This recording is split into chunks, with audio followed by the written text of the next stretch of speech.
शिव जी ने कहा मैया ये तेरा लाला कोई साधारण नहीं है, ये साक्षात भगवान है, भगवान राम जी भगवान है। ये बात पूरी अयोध्या में किसी को पता है तो सिर्फ कौशल्या मैया को, और किसी को नहीं।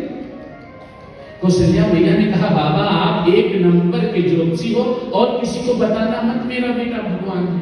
और बताओ बाबा, भगवान भोलेनाथ ने कहा ये भाइयों में बहुत प्रेम रखेगा, भाई के प्रति त्याग का भाव होगा, खूब पढ़ेगा, धनुर्विद्या में पारंगत होगा, गुरुजनों का सम्मान करेगा, माता पिता को ये स्वीकृति मिलेगी। खूब प्रशंसा किए। फिर बोले कि देखो जब ये कुमारावस्था पार करेगा तो जंगल से एक महात्मा आएंगे और तेरे बेटे को लेकर चले जाएंगे। कौशल्या मैया रोने लगी, ए बाबा दक्षिणा कम लगे तो बताना, मैं ज्यादा दे दूंगी दक्षिणा, लेकिन मेरे बेटे को कोई साधु बाबा ले जाए तो ठीक नहीं है। बेटा चोर बन जाए, डाकू बन जाए, शराबी बन जाए, नशेड़ी बन जाए ठीक है, लेकिन बेटा संत ना बनने पाया। सोचो आज की स्थिति क्या है, महात्मा न बनने पाए बेटा। अरे सौभाग्य होगा जिस कोख से एक संत का जन्म होता है, वो कोख वो कुल खानदान पवित्र हो जाता है। प्यारे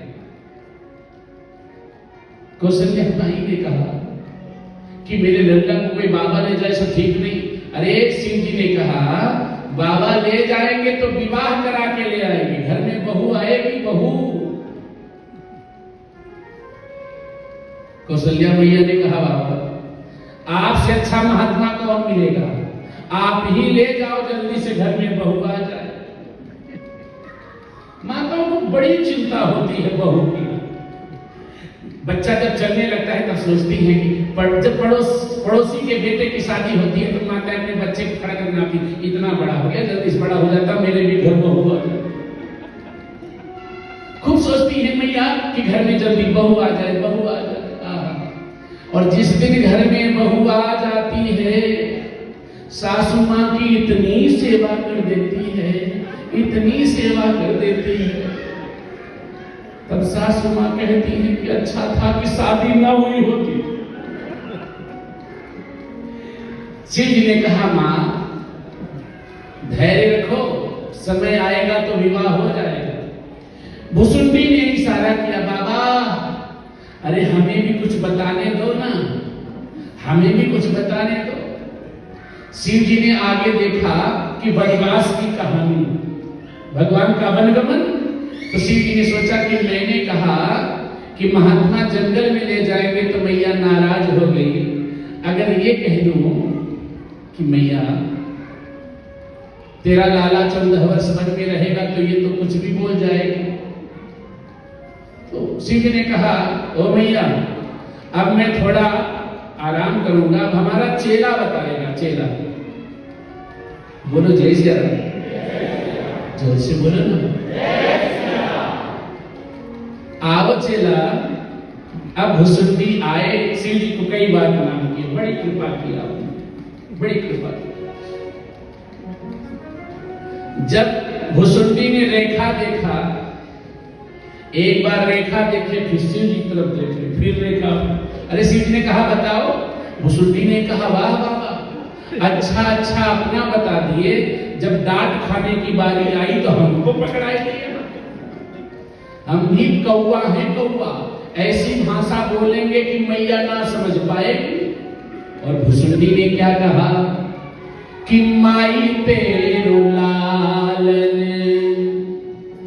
कानन जई है, माई तेरो लालन कानन जई है, माई तेरो लालन कानन जई है, माई तेरो लालन कि बरस चार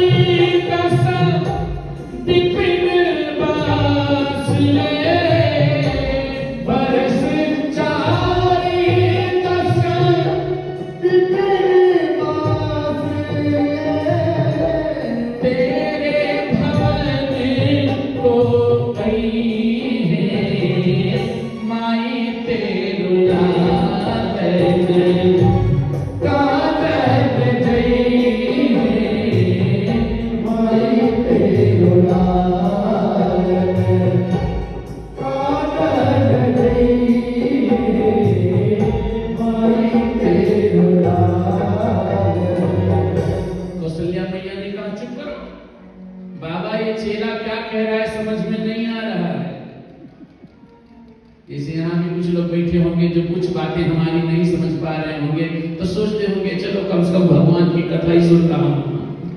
बोलो जय श्री राम। जब मैया ने कहा कि बाबा ये तुम्हारा चेला का घर है, हमको समझ में नहीं आ रहा, भुसुंडी खुश हुए कि मैं तो छोटा बच्चा था, मैया तो मेरे गाल एकदम लाल कर देती पीट पीट के।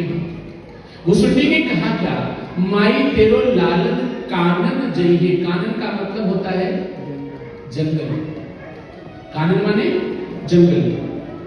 बरस 4-10, 4 और 10 कितना होता है 14। बरस 4-10, 14 वर्ष विपिन बास ले। विपिन का मतलब भी जंगल होता है।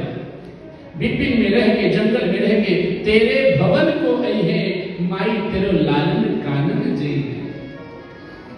यही चोरी शिव जी ने पार्वती को बताई कि देवी मैं दर्शन करने के लिए गया था, लेकिन ये बात तुमसे छुपा करके रखी थी मैंने। आज बात आई तो मैंने सुना दी। अब सुनो, पार्वती मैया को हंसी छूटी और खिलखिला के हंस पड़ी। शिव जी ने कहा देवी काहे हंस रही हो? अरे पार्वती मैया ने कहा बाबा मैंने भी एक चोरी की है आपसे। शिव जी ने कहा तुमने चोरी की? मैंने तो सुना है कि औरतों के पेट में कोई बात पचती ही नहीं, माताएं कोई बात पचा नहीं पाती है, ये सत्य है। कारण बता दूं? कारण है पुरुषों को यहाँ कंठ होता है, देखो थोड़ी हड्डी निकली होगी यहाँ पुरुष लोग में, यहाँ गले में गांठ बनी हुई है ना यहाँ, ये माताओं को नहीं होती। बोलो जय श्री राम। आपको है ना? है? नहीं होता तो हम समझ लेते कि आप भी माता जी हाँ, देखो कितने लोगों को ये भी पता नहीं रहा होगा, लेकिन जान लो आज यहाँ गांठ जो होती है लगी होती है, ये पुरुषों को होती, माताओं को नहीं। और माताएं दिल की साफ होती बेचारी। पुरुष जब कोई बात सुनता है इसके ऊपर नहीं निकाल पाता, घुटता रहता है और एक दिन हार्ट अटैक का शिकार हो जाता है। और माताओं का कुछ रो करके, कुछ दूसरों को अपना दुखड़ा सुना के मन हल्का कर लेती है। पुरुष बेचारा किसी से नहीं कह पाता। फायदा है माताओं को। हार्ट अटैक का खतरा देवियों को बहुत कम रहता है। अब ऐसा नहीं कि आपको हार्ट होता ही नहीं है, होता है, लेकिन हार्ट अटैक का खतरा स्त्रियों को कम होता है। बोलो जय श्री राम। जोर से बोलो ना। अच्छा समझ में आ रहा है ना? हाँ हाँ या ना? ठीक है। मेरा मन रखने के लिए भी हाँ बोल दोगे तब किस चलेगा।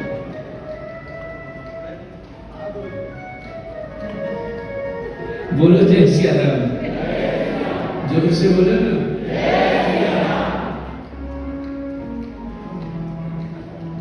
पार्वती मैया ने, अच्छा सुनो एक और कारण बता देता हूं, आध्यात्मिक कारण क्या है जो माताओं के पेट में बात नहीं पचती, वो भी सुन लो। महाभारत का जब युद्ध विराम हुआ, धर्मराज युधिष्ठिर ने अपने परिवारजनों को पिंडदान किया। तो कुंती मैया से पूछा मां कोई बच्चा तो नहीं है जिसका पिंडदान ना हुआ हो? कुंती रोने लगी, बोली बेटा कर्ण के लिए भी पिंडदान कर दे, कर्ण के लिए।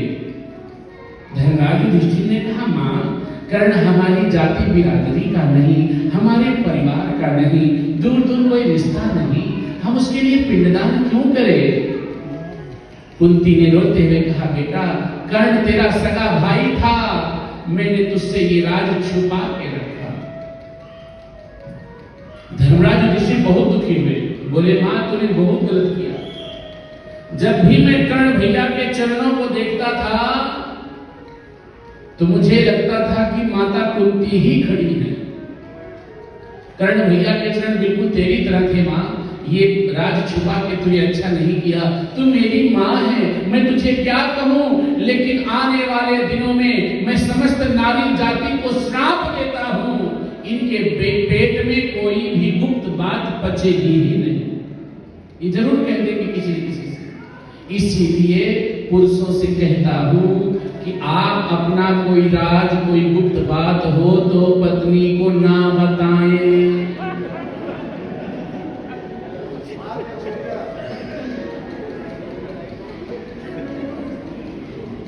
ये हम नहीं कह रहे हैं, हम नहीं कह रहे हैं।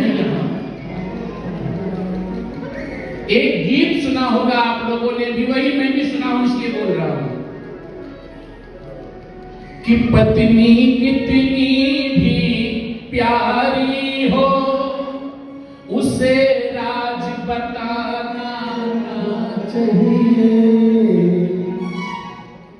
पत्नी कितनी भी प्यारी हो उसे राज बताना चाहिए। अरे भैया कितना भी बैरी हो उसे राज छुपाना चाहिए। जिस भजन में राम का नाम न हो उस भजन को गाना चाहिए। जिस भजन में राम का नाम न हो उस भजन को गाना चाहिए। जिस भजन में राम का नाम न हो उस भजन को गाना। बड़ी सुंदर लाइन है इसमें। बेटा कितना भी प्यारा हो उसे सर पे चढ़ाना ना चाहिए। बेटा कितना भी प्यारा हो उसे सर पे चढ़ाना ना चाहिए। बेटी कितनी भी लाडली हो उसे घर घर घुमाना ना चाहिए। बेटी कितनी भी लाडली हो उसे घर घर घुमाना ना चाहिए। जिस भजन में राम का नाम न हो उस भजन को गाना ना चाहिए। जिस भजन में राम का नाम न हो उस भजन को गाना ना चाहिए। और जिस माँ ने हमको जन्म दिया दिल उसका दुखाना ना चाहिए। जिस माँ ने हमको जन्म दिया दिल उसका दुखाना ना चाहिए। जिस माँ ने हमको जन्म दिया दिल उसका दुखाना ना चाहिए। जिस माँ ने हमको जन्म दिया दिल उसका दुखाना ना चाहिए। जिस पिता ने हमको पाला है उसे कभी रुला